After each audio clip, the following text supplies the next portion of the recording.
અરવલ્લી જિલ્લાના મોડાસા તાલુકામાં આવેલ સુપ્રસિદ્ધ શ્રી રામદેવજી મંદિર રાજપુર ધામે ભગવાન રામદેવજીની ભાદરવી બીજ નિમિત્તે વિષ્ણુ અવતારી ભગવાન રામદેવજીના શિખરબંધ ભવ્ય મંદિરે આજે વરસતા વરસાદમાં હજારો ભક્તો પધારી દર્શનનો લાવો લઈ ધન્યતા અનુભવી હતી। નાનકડા રાજપુર ગામમાં હજારો ભક્તો શ્રદ્ધાભાવથી દર્શને ઉમટી પડ્યા અને ગામમાં આવતા બંને તરફના રસ્તાઓ ભક્તોથી ઉભરાતા હતા। ઘણા ભક્તો પોતાના ઘરેથી પગપાળા નેજા લઈને મંદિરે પધાર્યા હતા। સાથે સાથે પોતાના બાળકોની પેડા સાકર તુલા કરી અને મંદિરે નેજા ચડાવી માનેલી માનતા પૂર્ણ કરી હતી। રાજપુર રામદેવ સેવા સમિતિના અગ્રણી પનાભાઈ પટેલ અને સાથીદારોએ પધારેલ ભક્તો માટે દર્શન, દૂધની ફરાળ, પ્રસાદ, સાકર પ્રસાદ અને ચા પાણીની સુંદર વ્યવસ્થા કરી હતી। ભક્તોએ દર્શન સાથે ધજા ચઢાવી મહાઆરતી, ભજન ભાવ અને રાસ ગરબાનો લાભ લઈ ખુશી વ્યક્ત કરી હતી।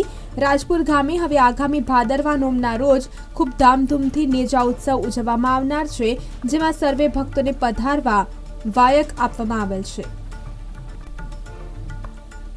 અરવલ્લી જિલ્લાના મોડાસા તાલુકામાં આવેલ સુપ્રસિદ્ધ શ્રી રામદેવજી મંદિર રાજપુર ધામે ભગવાન રામદેવજીની ભાદરવી બીજ નિમિત્તે વિષ્ણુ અવતારી ભગવાન રામદેવજીના શિખરબંધ ભવ્ય મંદિરે આજે વરસતા વરસાદમાં હજારો ભક્તો પધારી દર્શનનો લાવો લઈ ધન્યતા અનુભવી હતી। નાનકડા રાજપુર ગામમાં હજારો ભક્તો શ્રદ્ધાભાવથી દર્શને ઉમટી પડ્યા અને ગામમાં આવતા બંને તરફના રસ્તાઓ ભક્તોથી ઉભરાતા હતા। ઘણા ભક્તો પોતાના ઘરેથી પગપાળા નેજા લઈને મંદિરે પધાર્યા હતા।